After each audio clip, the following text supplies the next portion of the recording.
Assalamualaikum warahmatullahi wabarakatuh. Waalaikumsalam warahmatullahi wabarakatuh. Alhamdulillahirabbil alamin. Wassalatu wassalamu ala asyrafil anbiya'i wal mursalin wa ala alihi wa sahbihi wa dzurriyyatihi ajma'in.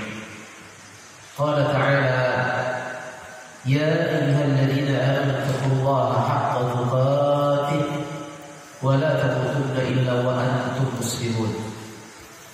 Bapak-bapak, ibu-ibu, jamaah yang mudah-mudahan dimuliakan Allah. Alhamdulillah, pada subuh kali ini kita dipertemukan oleh Allah Subhanahu wa taala dalam rangka menjalankan kewajiban kita kepada Allah Subhanahu wa taala, yaitu melaksanakan salat subuh.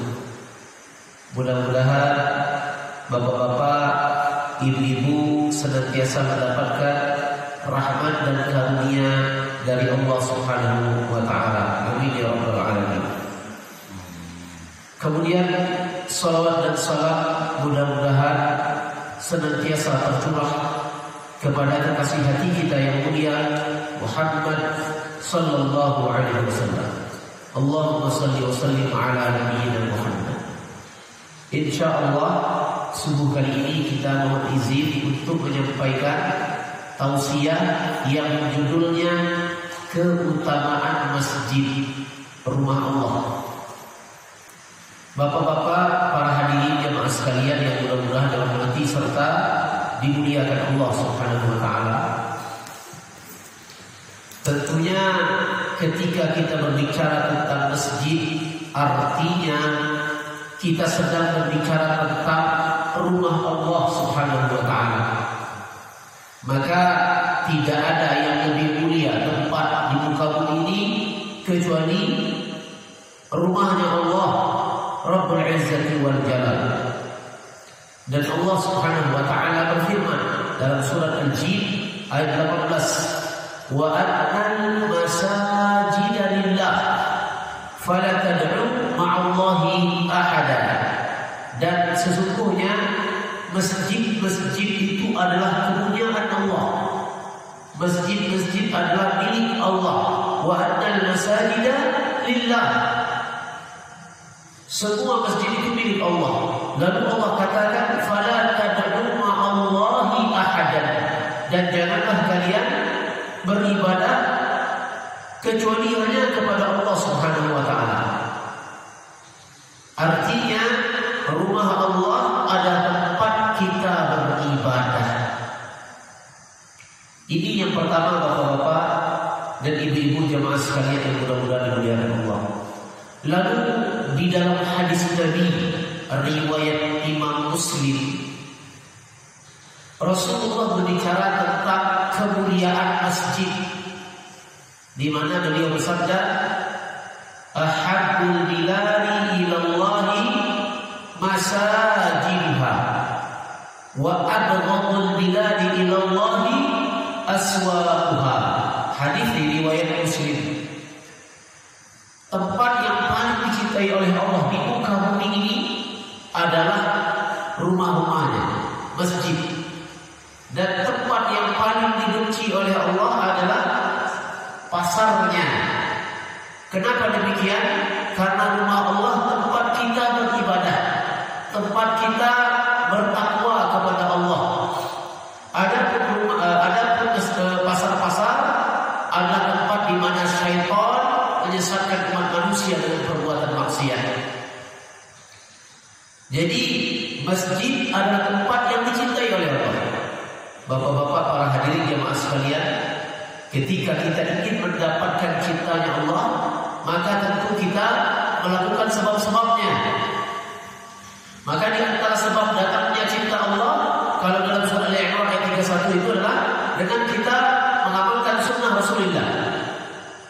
Allah berfirman, qul in kuntum tuhibbunallaha fattabi'uni. Kalau kalian cinta kepada Allah, maka ikuti amalanku, kata Rasulullah. Yuhibbukumullah. Allah akan mencintai kalian. Lalu amalan yang lain juga mendatangkan cintanya Allah adalah kita senantiasa rajin ke masjid. Karena masjid adalah tempat yang dicintai oleh Allah. Rasulullah bersabda, "Ahabbul biladi ilallahi masajiduha." Tempat yang paling dicintai oleh Allah adalah masjid-masjidnya. Maka kita rajin ke masjid, artinya kita menuju tempat yang dicintai Allah.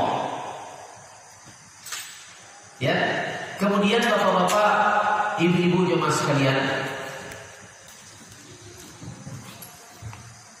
di dalam hadis yang lain Rasulullah juga menyebutkan tentang keutamaan masjid. Di antaranya juga hadis yang diriwayatkan oleh Imam Muslim. Banyak yang keutamaan. Dan tentunya kita mengetahui keutamaan ini penting supaya kita menjadi bertambah cinta terhadap masjid dan semakin rajin pergi ke masjid. Di dalam hadis yang diriwayatkan oleh Imam Muslim, Rasulullah bersabda sallallahu alaihi wasallam, "Sab'atun yuzilluhumullahu yawma la dhilla illa dhilluh." Ada 7 golongan pada hari kiamat nanti akan mendapatkan perlindungan dari Allah, di mana tidak ada perlindungan pada hari itu kecuali perlindungannya Allah Subhanahu wa taala. Maka 7 golongan tersebut di antaranya adalah rajulun qalbuhu mu'allaqun bil masajid. Adalah laki-laki yang hatinya itu terikat dengan masjid. Adalah seorang laki-laki yang hatinya terpaut dengan masjid. Artinya ada kecintaan dengan masjid. Ketika datang waktu salat, maka dia rindu untuk berangkat ke masjid. Maka orang ini adalah orang yang mendapatkan naungan pada hari kiamat nanti dari Allah Subhanahu wa taala. Ini adalah keutamaan masjid. Dan tentunya bapak-bapak jamaah sekalian, kalau kita mau bangun rumah di dunia ini, maka kita mesti bekerja, mencari penghasilan. Dan ketahuilah, rumah kita di dunia ini adalah sementara, hanya pinjaman dari Allah. Jangankan rumah, nyawa kita pun pinjaman dari Allah Subhanahu wa taala. Maka ada rumah yang sesungguhnya yang kita mesti balik kampung, yaitu rumah di mana bapak kita tinggal, yaitu Nabi Adam alaihi wasallam. Allah berfirman, "Uskun anta wa zawjukal jannah." Wahai Adam, tinggallah engkau dan istrimu di surga. Artinya surga adalah kampung halaman kita. Dan di kampung halaman kita pun kita mesti punya rumah. Maka material bangunan rumah kita di surga adalah dengan kita beribadah di masjid,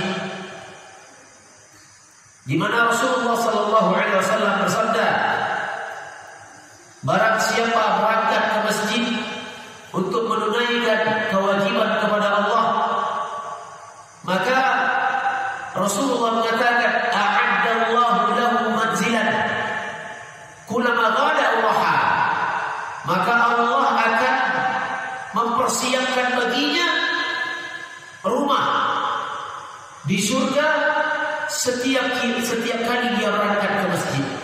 Allah persiapkan baginya rumah di surga. Artinya bapak-bapak, ibu-ibu, para hadirin jemaah sekalian, ketergantungan kita dengan masjid adalah ketergantungan yang pokok. Kalau kita semangat dan sungguh-sungguh ingin mendapatkan rumah di dunia, maka wajib bagi setiap kita semangat dan sungguh-sungguh untuk mendapatkan rumah di surga Allah Subhanahu wa taala. Dan tentunya ini bapak-bapak sekalian, kabar gembira kepada masyarakat di sini yang ikut serta membangun masjid Aqabah 7.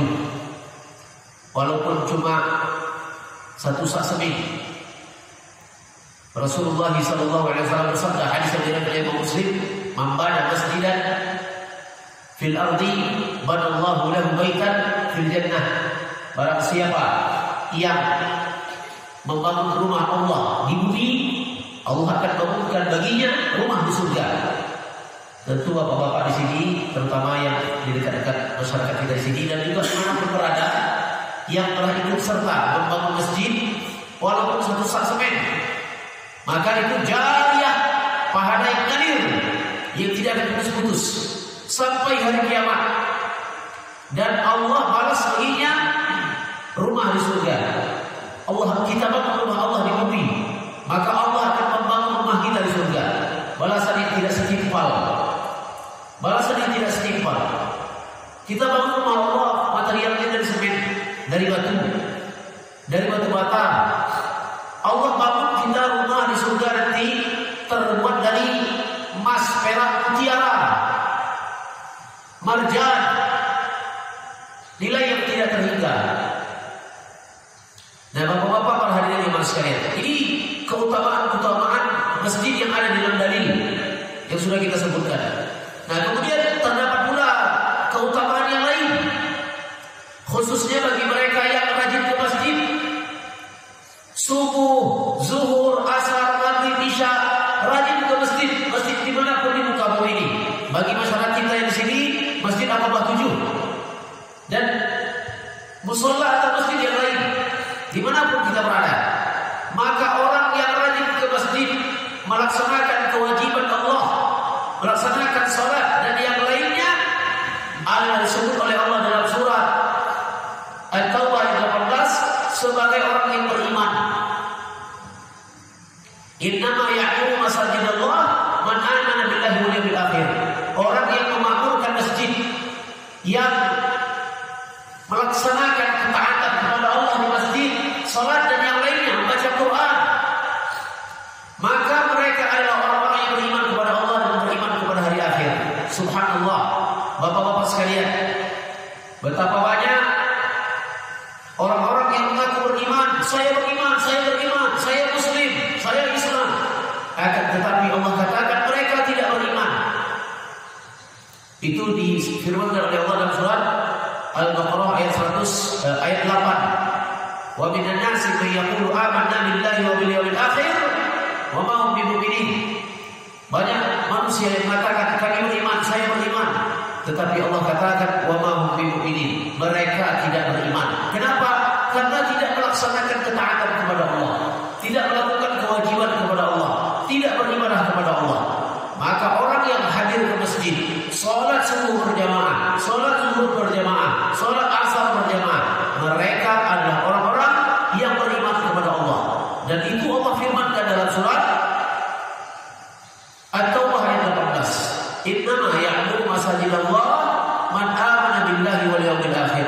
Sesungguhnya orang-orang yang memakmurkan masjid, rumah Allah, adalah orang-orang yang beriman kepada Allah dan beriman kepada hari akhir. Nah, bapak-bapak jemaah sekalian yang mudah-mudahan dirahmati serta dimuliakan Allah, banyak ya keutamaannya yang telah kita sebutkan tadi satu persatu. Kemudian mari kita dengarkan pula keutamaan yang lain yang tidak kalah menariknya.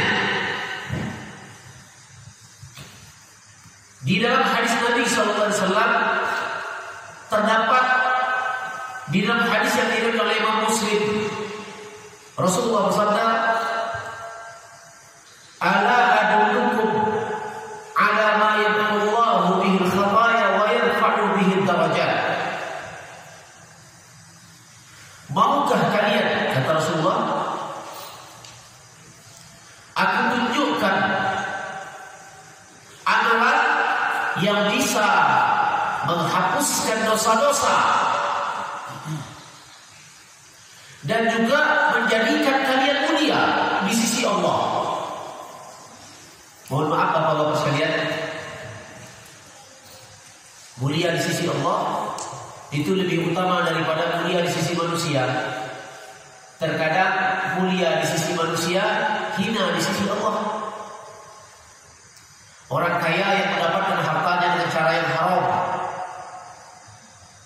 melakukan riba, mengambil hak orang lain, dia kaya raya, banyak harta, dimuliakan masyarakat. Kalau datang dimuliakan, kalau datang dihormati, kalau berbicara didengarkan, kalau dipatuhi, kalau melarang juga didengarkan. Mulia di sisi manusia, akan tetapi dia hina di sisi Allah. Kenapa? Dia tidak bertakwa kepada Allah. Karena orang yang mulia di sisi Allah adalah orang yang bertakwa, orang yang beramal saleh. Allah berfirman, "Yarfa'illahu alladziina aamanu walladziina utul 'ilma darajat." Allah mengangkat derajat orang-orang yang beriman, beramal saleh, dan orang-orang yang berilmu. Maka kata Rasulullah, maukah kalian aku tunjukkan amalan yang bisa menghapuskan dosa-dosa dan juga bisa menjadikan kalian mulia di sisi Allah? Maka para sahabat menjawab, qalu bala ya Rasulullah. Ya Rasulullah, tunjukkan amalan apa itu? Ada 3 kata Rasulullah. 3 amalan yang bisa mengampuni dosa-dosa dan mengangkat derajat. Yang pertama kata beliau, isbagul wudu' 'alal makarih. Menyempurnakan wudu di saat-saat sulit melaksanakannya. Ini bapak-bapak amalan yang sederhana, yang biasa-biasa saja, tetapi besar pahalanya di sisi Allah. Mohon maaf, Ustaz, mohon maaf yang sebesar-besarnya, bapak-bapak yang mudah-mudahan dilihat Allah, para orang tuaku, banyak saudara-saudara kita yang mau melakukan ibadah, tetapi tidak ada perintahnya dalam Al-Quran, tidak ada perintahnya dalam hadis. Ini amat sangat disayangkan. Melakukan ibadah yang tidak diperintahkan oleh Allah dan Rasul, amat sangat disayangkan. Dan banyak meninggalkan ibadah yang diperintahkan oleh Allah dan Rasul. Apa diantaranya? Diantaranya berjamaah di masjid. Allah berfirman dalam surah Al-Baqarah, wa aqimus salata wa atuz zakata warka'u ma'ar raki'in. Dirikanlah salat, bayarkanlah zakat, dan rukuklah bersama orang-orang yang rukuk. Maknanya laksanakan salat berjamaah di masjid. Kita lihat berapa orang yang salat di masjid, minim sekali. Dan kita lihat ketika orang-orang melakukan amalan-amalan tahunan yang memang tidak ada perintahnya dari Nabi SAW, melakukan perayaan-perayaan yang memang tidak ada perintahnya dari Nabi. Rasulullah misalkan Isra dan Mi'raj, Rasulullah Isra Mi'raj, tetapi Rasulullah tidak merayakannya. Para sahabat tidak merayakannya, para tabi'in tidak merayakannya, imam 4 mazhab tidak merayakannya. Lalu di masa kita sekarang ini, amalan tahunan merayakan Maulid Nabi, bahkan sampai ke wilayah-wilayah parkir, area parkir penuh dengan manusia. Ustaz pernah itu lihat di Masjid Al Jambi, masjidnya kurang lebih sebesar ini. Area parkir penuh dengan manusia. Giliran sholat berjamaah di masjid tidak ada orang, cuman satu saf. Persis kayak kita ini, masjid pinggir jalan besar. Cuma satu saf setengah, 2 saf. Masjid sebesar ini, Masjid Darul Falah. Nama masjidnya Masjid Darul Falah. Maka sangat disayangkan mengamalkan amalan ibadah yang tidak diperintahkan oleh Allah. Tidak ada perintah rayakan Maulid, tidak ada contoh dari Nabi rayakan Maulid. Maka mari kita melihat amalan yang diperintahkan secara langsung dari Allah Rabbul Izzati wal Jalal. Di antaranya berjamaah di Masjid Al-Baqarah tadi. Dan begitu juga di antaranya adalah mendawamkan wudu, selalu berwudu ketika sholat, ketika di mana-mana. Allah berfirman dalam surat Al-Maidah ayat 6, dan ini ada perintahnya. Apa ruginya bagi kita mengamalkan amalan yang ada contohnya dari Al-Quran? Allah berfirman, ya ayyuhalladzina amanu idza qumtum ila shalah faghsilu wujuhakum wa aydiyakum ila al-marafiq wamsahu bi ru'usikum wa arjulakum ila al-ka'bayn. Wahai orang yang beriman,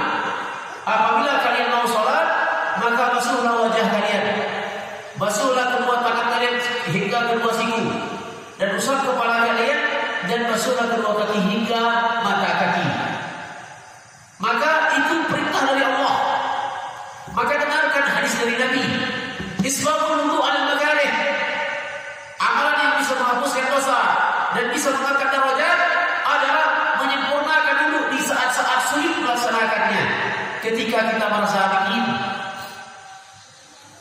ketika kita mau ke kantor, ketika kita terbiasa duduk di rumah berwudu, maka wudu ini adalah amalan yang meninggikan derajat kita di sisi Allah dan amalan yang menghapuskan dosa-dosa kita.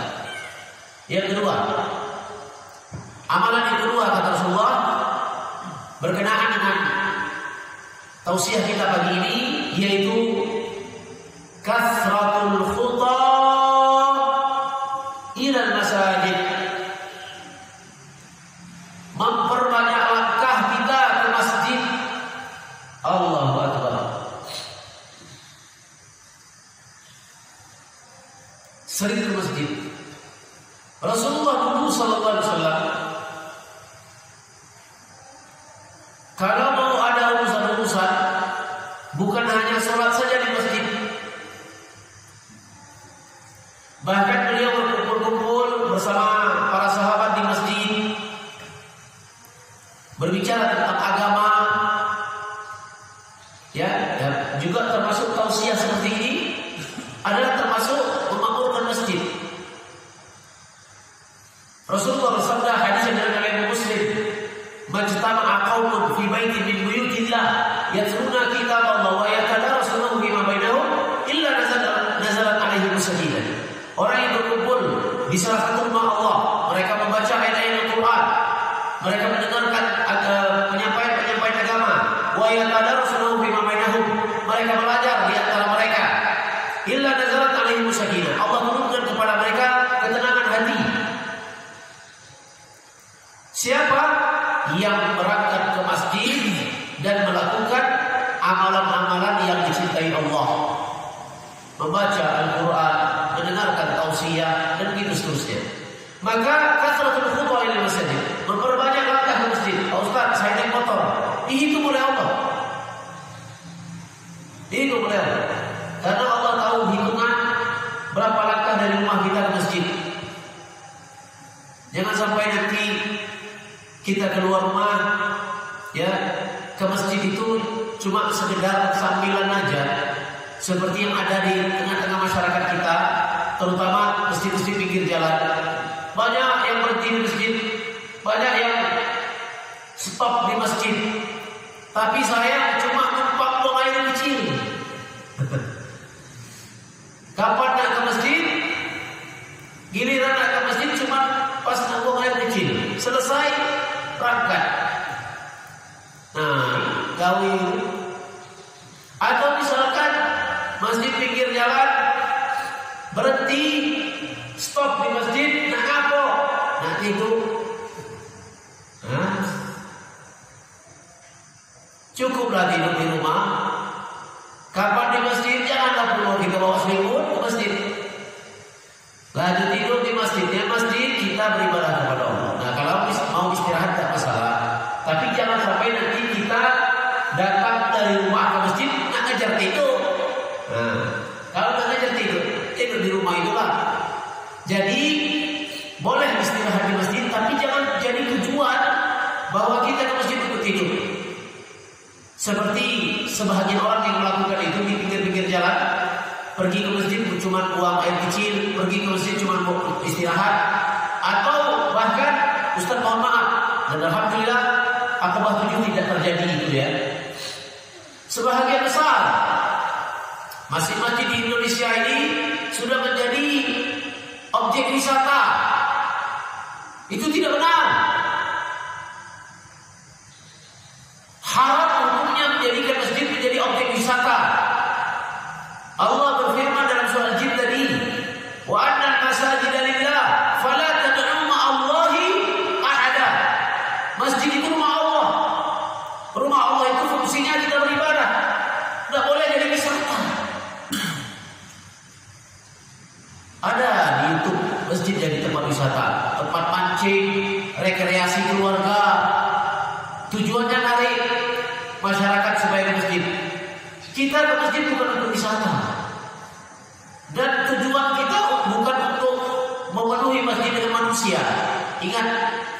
Ingat, Allah perintahkan kita datang ke masjid bukan karena Allah butuh dengan kita. Makanya Allah katakan dalam surah Az-Zariyat, "Wa ma khalaqtul jinna wal insa illa liya'budun." Allah perintahkan kita beribadah bukan karena Allah ada hajat dengan kita, enggak. Demi Allah, kalau masjid-masjid di muka bumi ini kosong, maka itu tidak mengurangi kemuliaan Allah, justru menambah kehinaan manusia. Jadi kita makmurkan masjid dengan beribadah, bukan dengan wisata. Itu ada di masjid, Ustaz tidak sebutkan masjidnya ya, di Simpang Polda. Masjid di sana sebelum azan dinyanyikan musik. Apa tujuannya ini? Rasa-rasanya mau datangi ke masjid,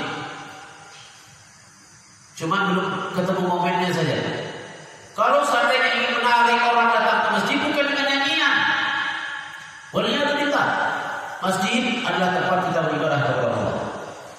Jadi kasratul khutbah ila masjid, memperbanyak datang ke masjid adalah dengan beribadah, bukan dengan berwisata.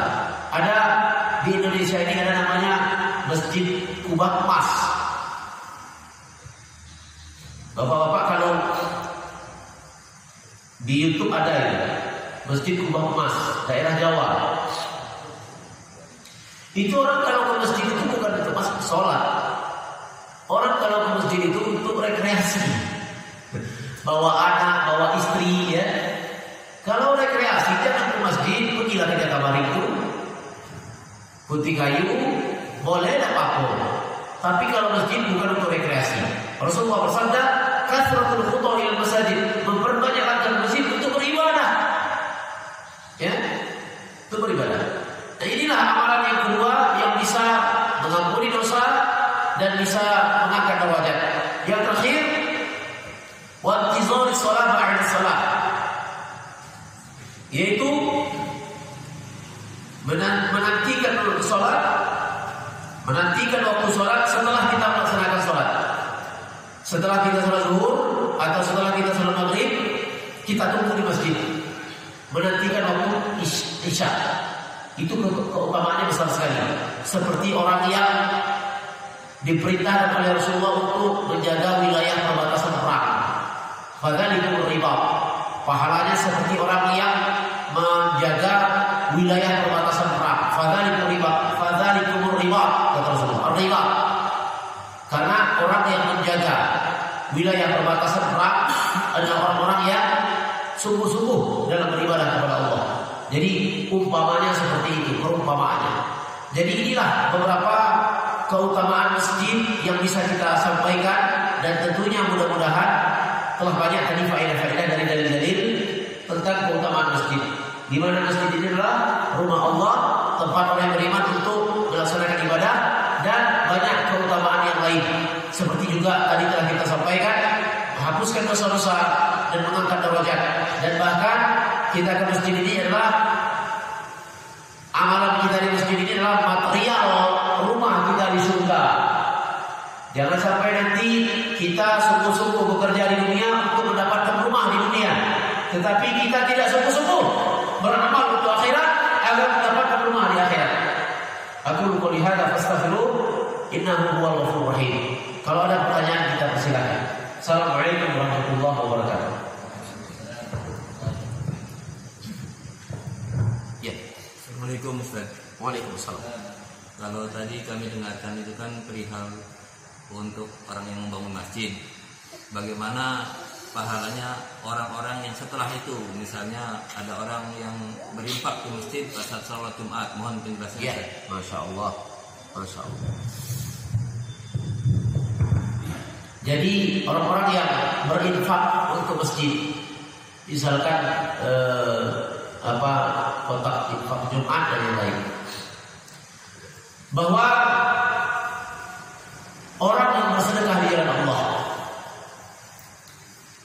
baik itu untuk anak yatim, fakir miskin, untuk kebutuhan masjid, ya, kebutuhan apa saja di masjid ini, misalkan kebutuhan untuk listrik, untuk air, untuk apa saja di masjid ini yang kira-kira dibutuhkan, maka telah dijanjikan oleh Allah secara umum dalam surah Al-Baqarah. Apa pahala dan keutamaannya?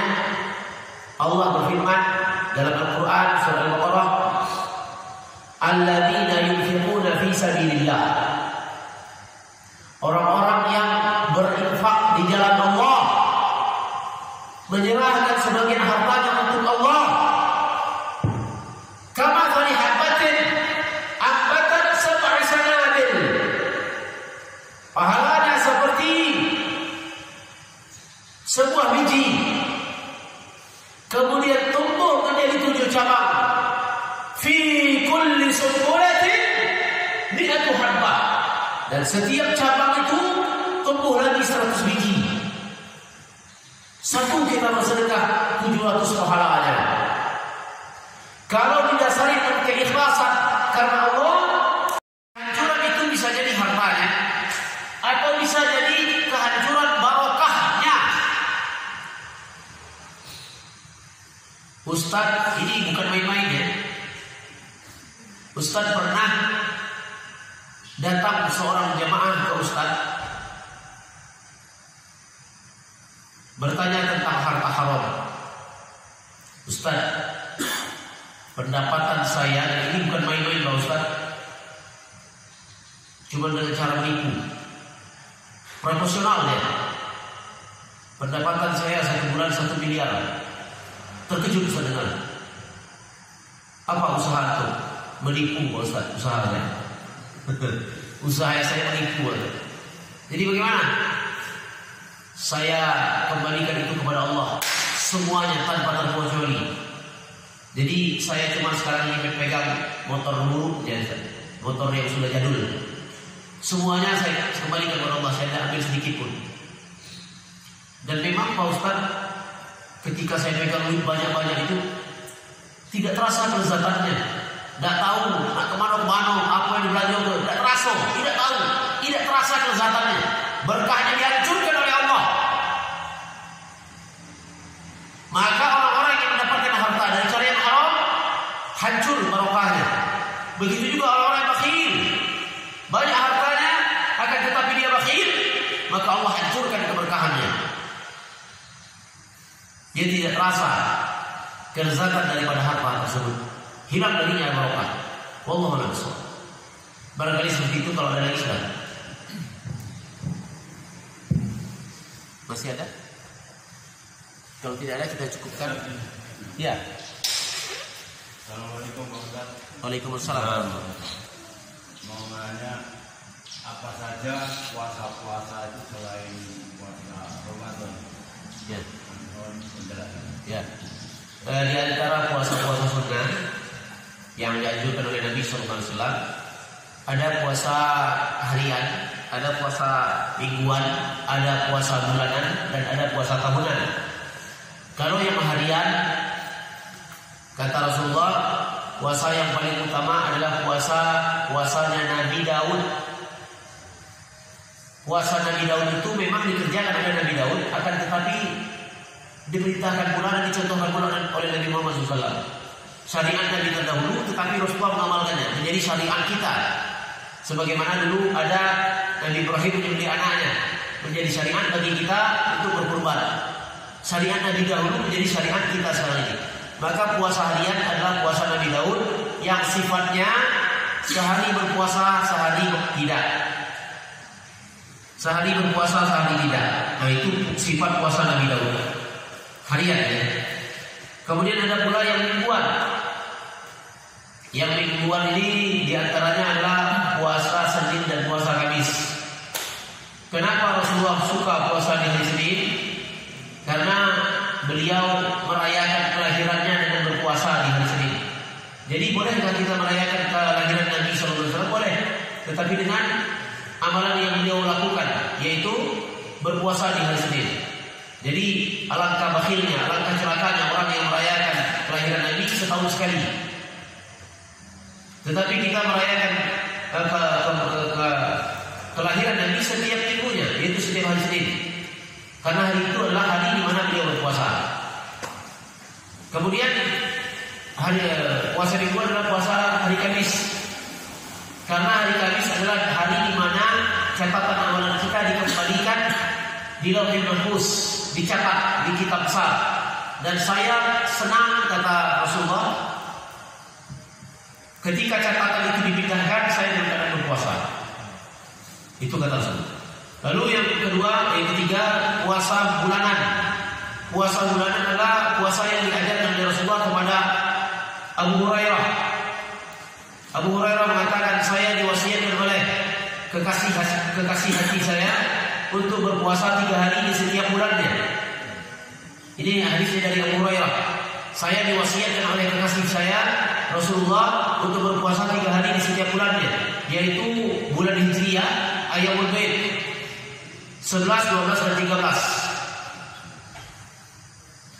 Itu Ayyamul Bid, 3 hari dalam 1 bulan. Ada pula puasa tahunan. Puasa tahunan ini diantaranya adalah puasa Tasu'a dan Asyura. Puasa Tasu'a dan puasa Asyura. Begitu juga puasa di bulan Dzulhijjah, ketika orang-orang sedang berada wukuf di Arafah. Ini adalah puasa yang sifatnya tahunan, kurang lebih seperti itu. Jadi ada yang harian, mingguan, bulanan, dan tahunan. Aku lu qouli hadza fastaghfiru innahu huwal ghafurur rahim. Masih ada, silakan. Ya. Assalamualaikum warahmatullahi wabarakatuh. Waalaikumsalam warahmatullahi wabarakatuh. Bagaimana telah disampaikan tadi bahwa apabila ada seorang hamba membangunkan masjid di bumi ini, maka Allah akan bangunkan dia rumah surga. Nanti dapat balasan pahala yang Setimpal. Ya. Itu ibaratnya yang dibangun ini masjidnya digunakan untuk ibadah. Apabila masjid ini digunakan untuk suatu perbuatan yang tidak ada tuntunannya, apakah orang yang membantu membangun ini mendapatkan dosa dari perbuatan tersebut? Jawabannya tidak. Karena kita membangun masjid artinya kita membangun rumah Allah.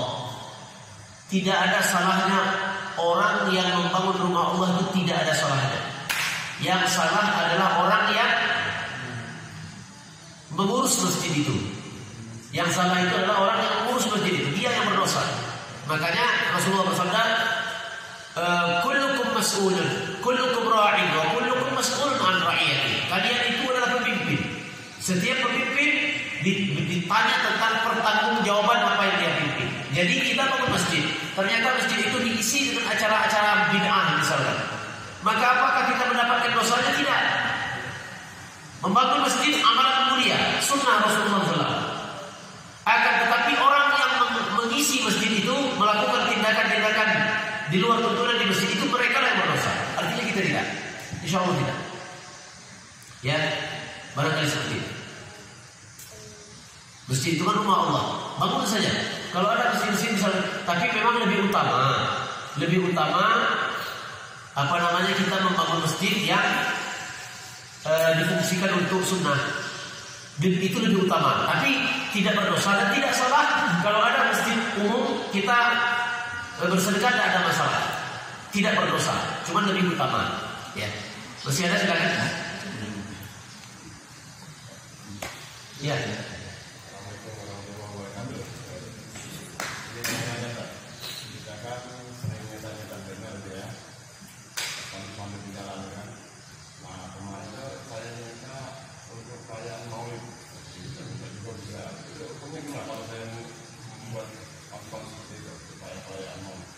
Membuat spanduk. Membuat spanduk kita urusannya sebagai apa? Apakah komersil untuk spanduk atau kita membantu saja? Komersil. Iya. Kalau membantu amalan yang tidak sesuai sunnah, misalkan Maulid Nabi misalkan ya. Kalau keikutsertaan kita dalam membantu, maka kita mendapatkan dosanya. Membantu misalkan nyebar keundangan, kita bersedekah atau apa segala macam, dan itu terkena pasal Al-Maidah pasal 2. Wala ta'awanu 'alal itsmi wal 'udwan. Jangan kalian tolong-menolong dalam perkara yang melanggar agama kita. Lalu bagaimana Pak Ustaz kalau seandainya saya komersil, jual jasa buat sepatu? Jawabannya adalah kita lihat dari dua sisi. Kalau dilihat dari sisi jasa, jual beli jasa, maka saya katakan jual beli jasanya sah, uangnya halal. Jual karena itu jasa. Kita tidak ada urusan sama orang. Cuma kalau dilihat dari sisi yang lain, bahwa kita termasuk mengikuti dan memberikan bantuan, memperlancar. Nah seperti itu. Nah, jadi untuk selamatnya kita tinggalkan. Untuk selamat, sama halnya dengan mencetak buku Yasin yang di dalamnya itu ada doa-doa yang tidak sesuai tuntunan. Kalau mencetak buku Yasin ya tidak masalah. Al-Quran itu kan, Al-Quran. Cuma doa-doa yang tidak sesuai tuntunan kemudian difungsikan untuk yang tidak baik, maka ini juga tidak benar. Allahu a'lam. Masih ada? Cukup ya? Barangkali ini yang bisa saya sampaikan. Mudah-mudahan bermanfaat. Terima kasih banyak atas segala perhatiannya. Dan Ustaz mohon maaf kalau ada segala bentuk kekurangan. Subhanallah wa bihamdika, asyhadu an la ilaha illa anta, astaghfiruka wa atubu ilaik. Assalamualaikum warahmatullahi wabarakatuh.